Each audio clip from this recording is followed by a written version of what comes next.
เจ้าสิไปไหนไปไหนเจ้าเพียงตาข้าพงหัวหน้าเอ้ยเมียก็มีลูกอยู่สองถ้าอายสิห่างไกล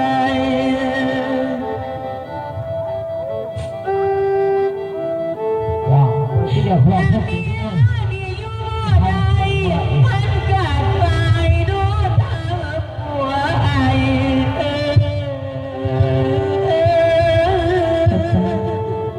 ไปบริเวณน้องสาวของแอร์กับอาจารย์แต่ผมตั้งใจสระโอ้ยน้องเป็นมาสองสามวันน้องก็ยังอาดินอายสำหรับเป็นตัวจริงก็คิดว่าจะทำที่สุด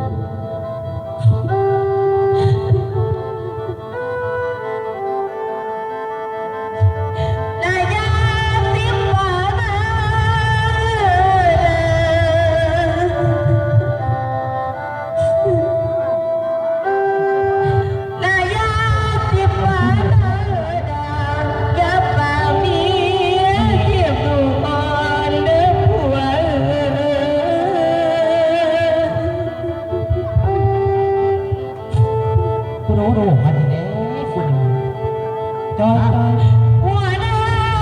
เอ้ยท่านแม่ให้ย้อนยังไง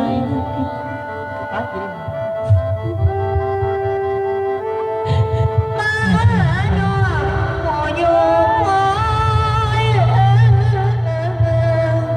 โอ้โอ้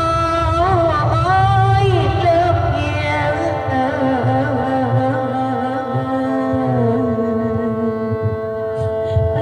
ก็ดีกับผมว่าทแม่ไอ้ก็อาจจะกลับไปเบิ่งแม่ไอ้ให้ดีไอ้ก็ต้องกลับไปกินกับป้าแน่ำก็เพื่อนสมองให้ก็สิเตรียมกับป้าจับไอ้คนนี้จับเราจับจับจับจับประเทศนี้ไอ้ใส่จับไอ้จะจับกับป้าจับ